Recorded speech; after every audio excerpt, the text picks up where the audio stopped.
Good evening. I'm Leslie Marin. And I'm Christine Lazar. Welcome to KCAL News at 8. We're streaming live on CBS News Los Angeles. Well, this afternoon, thousands of demonstrators flooded Wilshire Boulevard for a rally organized by a pro-Palestinian group. And KCAL News reporter Lauren Posen was there when things got tense. Thousands of pro-Palestinian supporters marched up and down Wilshire Boulevard here. They started in front of the Israeli consulate and then made their way down to the federal building. That's where they were met with supporters of Israel, and things got heated. Palestine will be free. We are under occupation for 75 years. Thousands of pro-Palestinian demonstrators gathered at the Israeli consulate and marched up Wilshire Boulevard.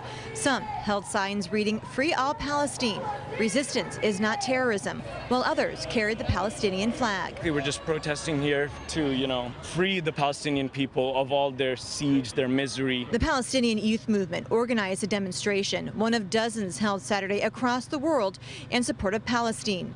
One woman there just learned her uncle was killed in Gaza earlier in the day. I didn't have a chance to even print his picture, but I had my iPad with me and I was holding it, trying to get every camera pointed at me, and I was like, hey, he exists, he's human. Can I mourn my uncle without having to convince everybody that he's human and he deserves to be known and not be in, I don't know if I can even say this, in pieces on the street. When demonstrators reached the federal building, they were met with pro-Israeli supporters.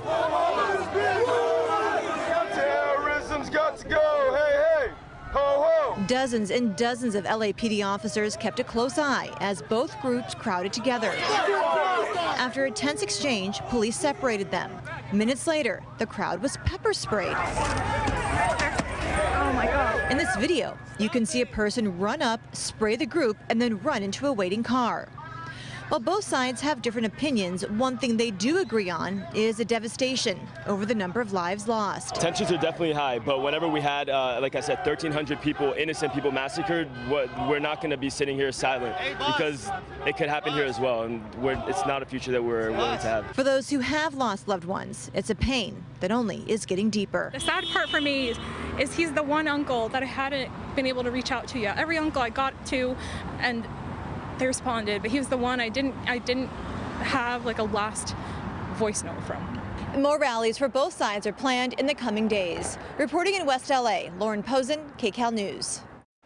And today, President Biden spoke to leaders from both Israel and Palestine. He's urging them to allow humanitarian aid to enter Gaza. About 1 million Gazans are trying to evacuate the besieged territory in the north. They're heading for safer ground in the south ahead of an expected military ground invasion by Israel. The week-long war has left at least 3,500 people dead on both sides, at least 1,300 Israelis and 2,200 Palestinians.